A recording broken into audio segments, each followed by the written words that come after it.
McDonald's. Siapa sih yang nggak tahu McDonald's? Satu restoran waralaba yang terkenal di seluruh dunia. Dia memiliki 37.855 outlet di seluruh dunia. Nah, ternyata McDonald's itu adalah sebuah bisnis yang menyamar. Maksudnya menyamar gimana? Oke, gue akan cerita latar belakangnya dulu. Pertama kali McDonald's berdiri, didirikan oleh McDonald's Brothers. Itu tahun 1940, McDonald Brothers ya. Dua-duanya namanya McDonald, depannya gue lupa, nanti bisa di googling aja. Tahun 1940 itu didirikan oleh McDonald Brothers. Dan di tahun 1955, waralaba tersebut dibeli oleh seseorang bernama Ray Kroc. Dan dari tahun 1955 sampai saat ini dimiliki oleh keluarganya Ray Kroc. Setahu gue, Ray Krocnya sudah meninggal, nanti bisa dicek lagi di Google. Nah, tapi yang mau gue bahas adalah bukan hal itu. Yang mau gue bahas adalah McDonald's ini adalah bisnis yang menyamar. Maksudnya menyamar gimana? Nah, gue tanya ya ke pasangan gue nih. Yang McDonald's jualan apa yang? Burger? Iya, tapi itu bisnis sampingannya sebenarnya. Bukan itu. Ayam? Itu juga bisnis sampingannya, bukan itu. Apa dong? Oke, berarti itu ya tebakan kamu dan jawaban kamu ya yang. Iya. Oke, gue akan jelasin nih.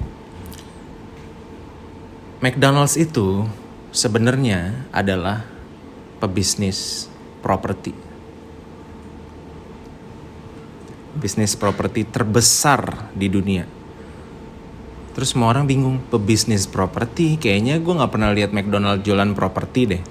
Entah itu agent properti, yang kita tahu kan agent properti apa, Ray White misalnya, atau apalah, gue nggak mau sebut merek lagi. Cuman gue memberikan contoh, itu kan kita tahu itu agent properti ya. Tapi ternyata McDonald's adalah mungkin nggak cuman gue bilang bisnis properti ya, tapi gue bisa bilang developer terbesar di seluruh dunia.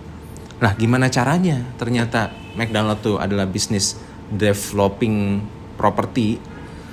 Gini, ada satu hal yang mereka lakukan. Pada saat itu Ray Kroc bertemu dengan seorang accountant dan dia memberikan ide ini. Dia bilang gini, kamu sudah bisa stabil belum pembuatan ayamnya, burgernya, terus proses di yang nonton film The Founder pasti tahu apa yang gue omongin. Dia mencoba untuk merevitalisasi proses gerakan makanan di dapur supaya makanan itu bisa tersaji dengan begitu cepat dan begitu enak dan tidak merepotkan orang, membuat semuanya jadi mudah. Akhirnya setelah ditanya accountant, dia bilang, kamu sebenarnya, aku ada ide, kamu sebenarnya keuntungan terbesarnya bukan dari penjualan burger. Terus saya Ray Kroc nanya, terus apa? Ini ide saya ya, kamu bikin franchise McDonald, lalu pada saat orang mau beli franchise, kamu bikin sebuah aturan dalam kontraknya. Orang pasti mau membeli franchise kamu karena restoran kamu rasanya dan kualitasnya sudah terkenal. Mereka akan mau beli, tapi ada satu hal yang harus kamu buat aturan, yaitu mereka harus bayar sewa 20 tahun di depan. Jadi pada saat seorang membeli franchise McDonald, dia harus menjalankan bisnisnya minimal 20 tahun. Dan mereka boleh perpanjang 20 tahun lagi kalau mereka mau. Jadi 20 tahun bayar sewa di depan. Terus untuk pada saat beli tanahnya, kamu harus analisa dulu tanah di mana yang lokasinya bagus, hype, jalannya bagus, aksesnya bagus, jalannya gede, terus perumahannya banyak, intinya banyak pembelinya di sana. Dari tim research kamu, tim research properti kamu untuk berdirinya properti McDonald. Setelah dia kamu tahu daerah mana yang bagus, suruh franchisernya yang milih tanahnya di mana.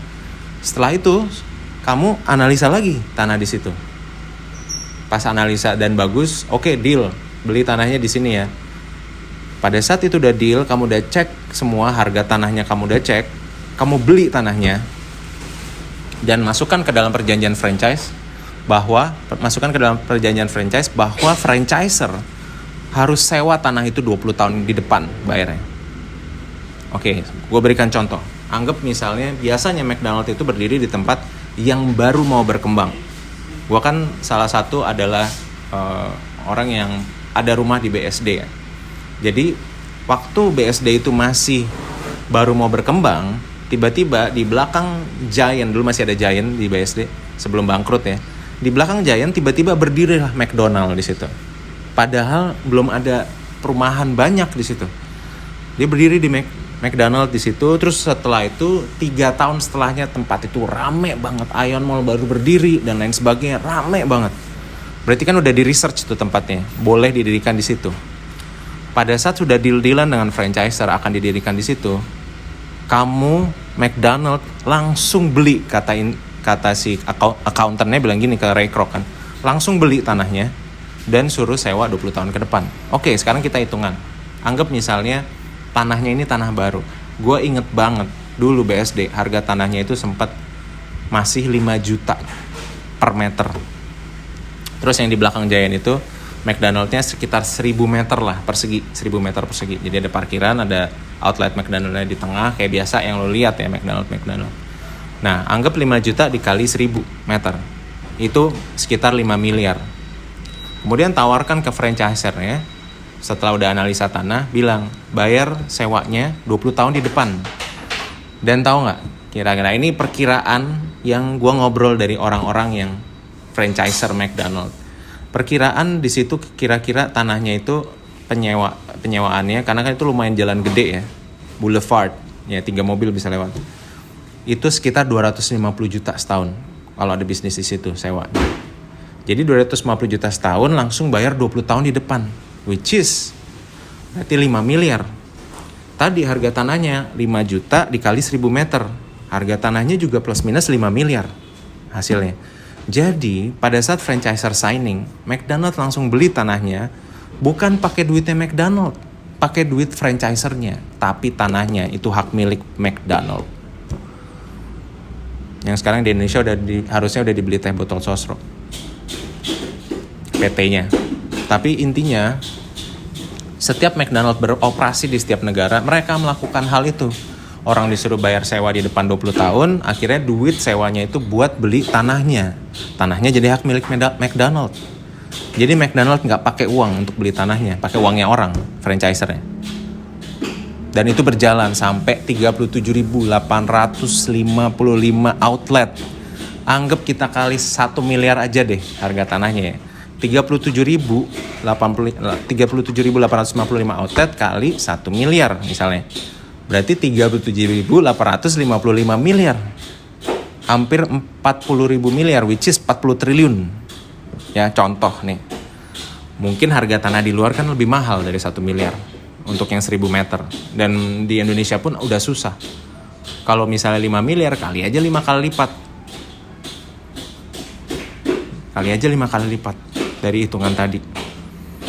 Jadi bisnis utama McDonald itu bukan jualan burger, bro. Dia jualan properti.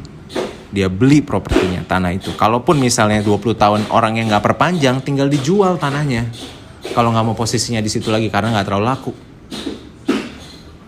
Kekayaan McDonald sebenarnya adalah dari jumlah tanah dari 37.855 outlet yang dia miliki di seluruh dunia.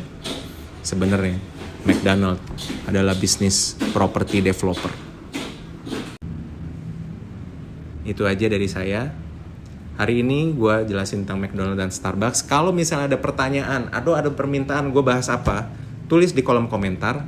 Dan jangan lupa klik like, subscribe, dan share ke teman-teman. Dan harapannya hal ini bisa bermanfaat buat banyak orang. Dan jangan lupa nyalain lonceng. Biar kalau gue posting setiap Rabu sama Jumat. Setiap gue posting, kalian bisa tahu update-update terbaru tentang rahasia dunia finansial atau keuangan. Salam Coinbank.